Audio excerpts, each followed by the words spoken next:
welcome to ILTV's Evening Update. I'm Aaron Porras here with the latest news from Israel. The establishment of a first-of-its-kind National Center for Cyber Education was announced this week by Prime Minister Benjamin Netanyahu.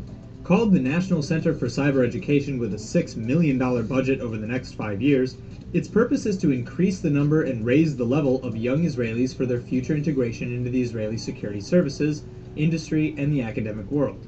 Netanyahu made the announcement in a meeting with students in Tel Aviv on the sidelines of the CyberTech 2017 International Conference.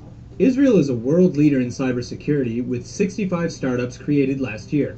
In total, there are 365 companies specializing in cybersecurity in the country. Last year, a record $581 million allocated, an increase of 9% over 2015, put Israel second in the world after the United States for the volume of venture capital funds in the sector.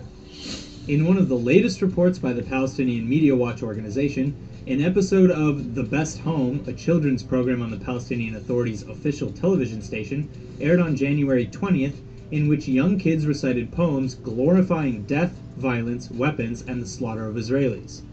A young girl and boy together stood up and recited a poem saying, quote, "World, hear and see, my rock has turned into an AK-47.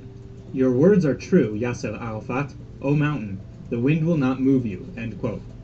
In an earlier episode in which a boy named Muhammad was congratulated for his poem, he said, quote, "Today, O our West Bank, our Gaza, raise your voice. O our land, the time has still not passed as we expelled them from Gaza and Sderot, as we slaughtered them in your streets, Beirut. For you, Yasser Arafat, for you we shall die. We, Fatah, are a storm and our blood is food for the revolution," end quote.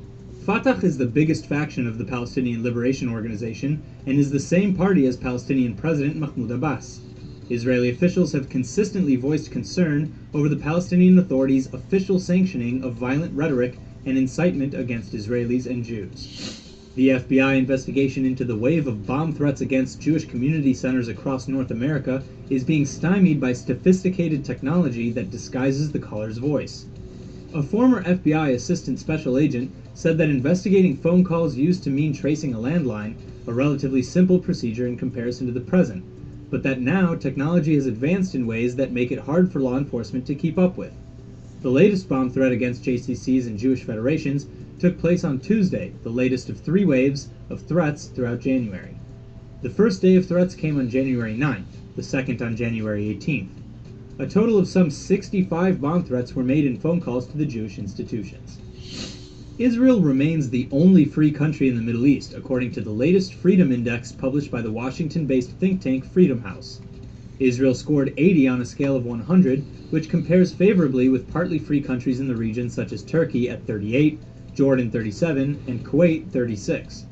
Countries considered not free by Freedom House include Iraq at 27, Iran 17, Saudi Arabia at 10, and Syria at -1, among all other Middle East nations.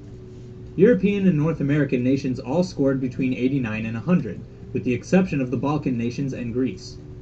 Freedom House calculates its scores based on a methodology of political rights indicators and 15 civil liberties indicators, such as electoral process, political pluralism, and participation and functioning of government. It also includes freedom of belief, rule of law, and several other absolute principles of liberal democracies. Yonatan Byrne, one of 3 people on trial for the theft of artwork worth more than $100 million by Picasso, Matisse, Modigliani, Braque, and Fernando Leggero, testified in court yesterday that he panicked and threw away 5 of the masterpieces. Quote, "I threw them into the trash," said the 40-year-old Byrne, an expert and dealer in luxury watches. He told the court, "I made the worst mistake of my existence." But investigators and the other defendants do not believe Byrne permanently disposed of the paintings, according to the Associated Press, citing court documents. They believe the paintings were taken out of France by Byrne and sold, perhaps in Israel, to an Israeli collector, the French news agency AFP reported. That's all for now. Stay tuned on ILTV.tv for our main daily broadcast playing after this. I'm Aaron Porras, and see you next time with our morning briefing from Israel at 8 a.m. Eastern Time.